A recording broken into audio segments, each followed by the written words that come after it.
Bonjour à tous, nous poursuivons avec la quatrième Mishnah du troisième Pérec. La Mishnah nous raconte ici Sha'al Proklos ben Plospos et Rabban Gamliel be'Akko. Dans la ville de Akko, il y avait donc un idolâtre, Proklos ben Plospos, qui était donc particulièrement attaché à sa avodah zara. D'après certains, il serait même, c'était même un philosophe, même Plospos, c'était pour dire un philosophe, et a posé la question à Rabban Gamliel dans la ville de Akko, alors que Rabban Gamliel, Shaya Rochetz Bamechad Shel Aphroditi, Rabban Gamliel se lavait dans le bain public où il y avait une avodah zara de Aphrodite. C'était l'habitude des non-juifs donc de mettre une avodah zara, comme nous l'avons vu, dans le bain public. Cette avodah zara de Aphrodite est représentée le Kochav, une des 7 planètes de Noga. En français, ça m'échappe quel est le nom de cette planète Noga, mais une donc des 7 planètes. Et donc c'était la représentation sur terre de cette avodah zara. N'oublions pas que les non-juifs de l'époque, les idolâtres, lorsqu'ils adoraient par exemple, les étoiles, les constellations donc, du zodiaque, du bélier, donc c'est les étoiles qu'ils adoraient. Et la représentation du bélier sur terre, c'était leur représentation de leur dieu, c'est pour ça qu'ils adoraient aussi le bélier. Mais ce n'était pas le bélier qu'ils adoraient, mais c'était les zodiaques du bélier. De même pour le taureau, donc les vaches en Inde, etc. Donc ici, cette représentation donc, de cette planète, c'était Aphrodite. Aphrodite se trouvait dans un Mechatz, et donc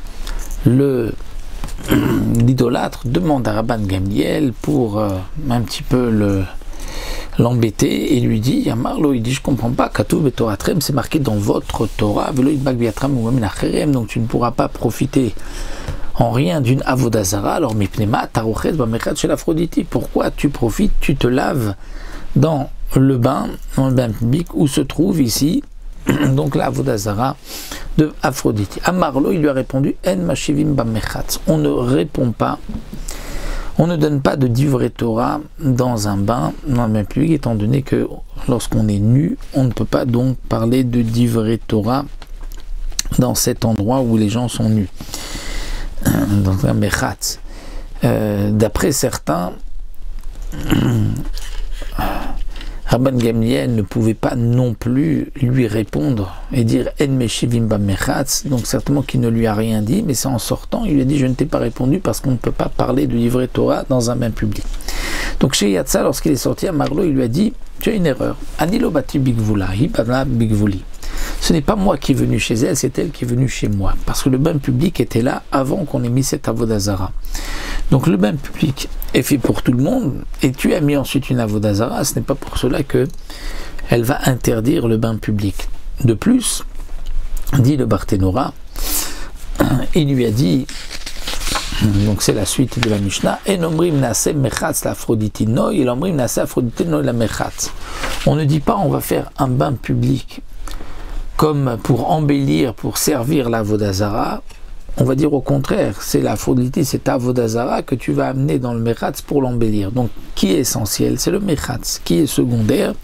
C'est ta avodah zara, cette avodah zara. Donc, j'ai le droit de profiter de ce mechatz, et ce n'est pas pour autant que je sers ou je profite d'une avodah zara. Donc, elle est venue après, et c'est juste une décoration, mais ce n'est pas de donner de l'importance à la avodah zara.